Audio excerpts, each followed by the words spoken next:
Welcome to this explainer. Today, we're diving into a story full of brilliant contradictions. We're going to look at how France's struggling, freezing fur outposts somehow transformed into a massive global economic juggernaut. And the craziest part, it actually relied on rule breaking and war to survive. So, how exactly did a struggling outpost of just 100 men turn into this global powerhouse that secretly relied on breaking its own rules?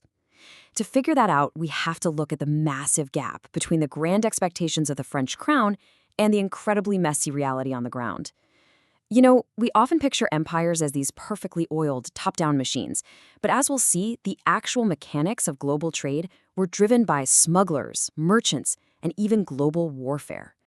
Which brings us to part one, early outposts and fur monopolies. Let's jump back to the early 1600s. King Henri IV had this grand vision to expand the empire into New France right when all the European powers were scrambling for footholds in the Americas. But right out of the gate, there was a major conflict of interest. See, the crown desperately wanted permanent settlement colonies. We're talking farms, families, a real thriving extension of France. But the commercial companies footing the bill, they only wanted temporary trading posts for quick fur profits. I mean, why spend a fortune building towns when you can just extract the raw materials and go home?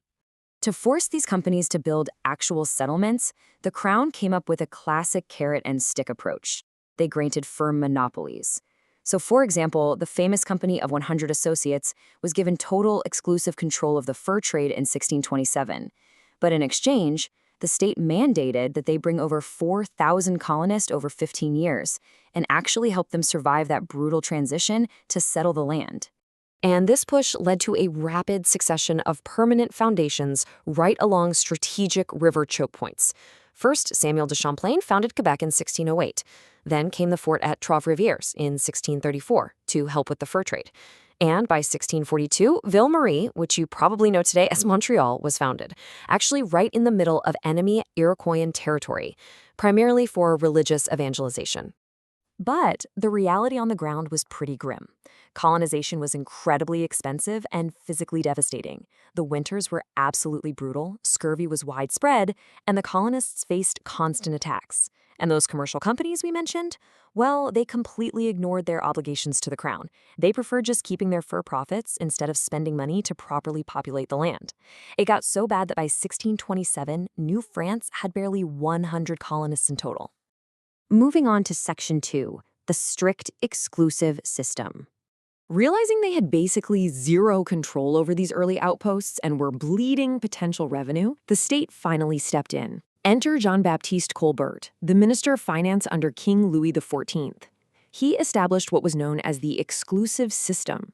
Think of this as a strict, unyielding legal framework designed specifically to kick out dominant foreign merchants, particularly the Dutch, who were heavily financing the West Indian trade at the time, and keep all that colonial wealth strictly inside French borders.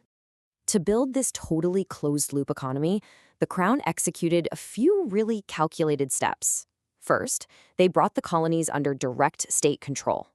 Second, in 1671, they outright banned foreign ships from colonial ports. And finally, they heavily subsidized French exports. By doing this, the Crown forced a permanent subordination. The colonists' needs were officially placed second to the financial interests of the merchants living safely back in the mother country. All right, let's look at Section 3, an 18th century trade boom. Now, in theory, you'd think that kind of heavy-handed protectionism and tight government restriction would stifle an economy, right? But the data from the 18th century shows an absolute explosion in wealth. The overall value of French colonial trade literally multiplied by 10 between the early 1720s and the late 1780s. Port cities swelled with wealth, populations tripled, and France became the absolute epicenter of sugar and coffee imports in Europe. If we look at shipping data from around 1790, the sheer volume of the West Indian trade is staggering. Just this sector alone required 570 ships a year. It vastly outpaced traditional non-colonial shipping. The amount of wealth being extracted from places like Saint-Domingue, Martinique, and Guadeloupe was totally unprecedented for the time. And crucially, this closed loop was incredible for domestic industry back home. Industrial manufactured products made up a staggering 64% of all direct French exports to the colonies. Since the colonies were legally forced to buy their manufactured goods from France, it created this massive captive market that completely fueled French manufacturing on the mainland. Which leads us perfectly into Section 4, the reality of smuggling. So, the Crown created this system that generated massive wealth on paper.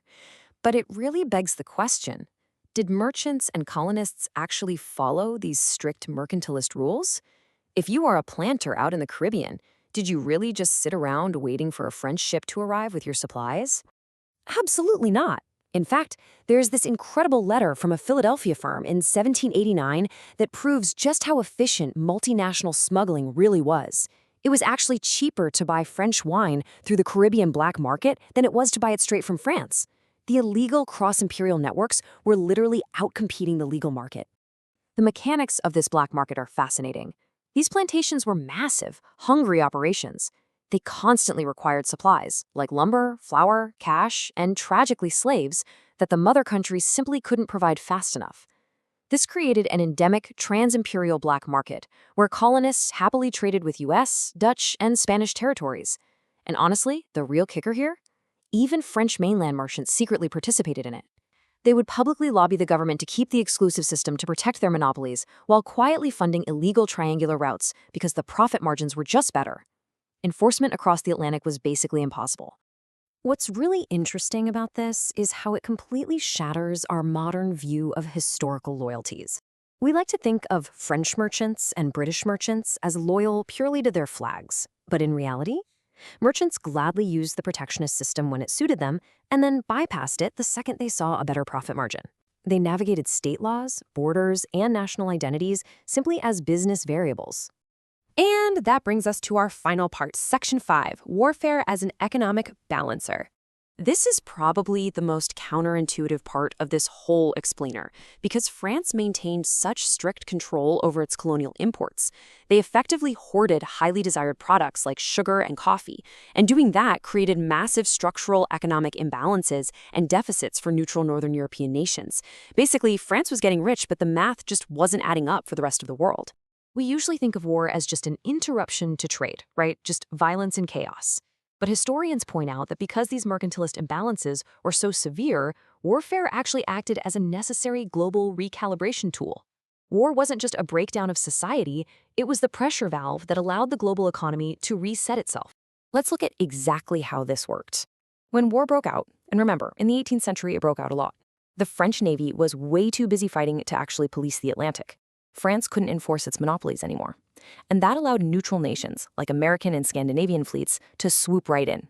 They took over the shipping routes, supplied the starving colonies with food and goods, and finally balanced their own trade deficits. On top of that, France had to spend massive amounts of money abroad to fund its wars, which pumped wealth right back into the international system. In a weird way, war essentially broke the monopolies just enough to keep the global economy functioning. So we've traced this incredible journey from freezing outposts to a booming empire that was literally held together by smugglers and warfare.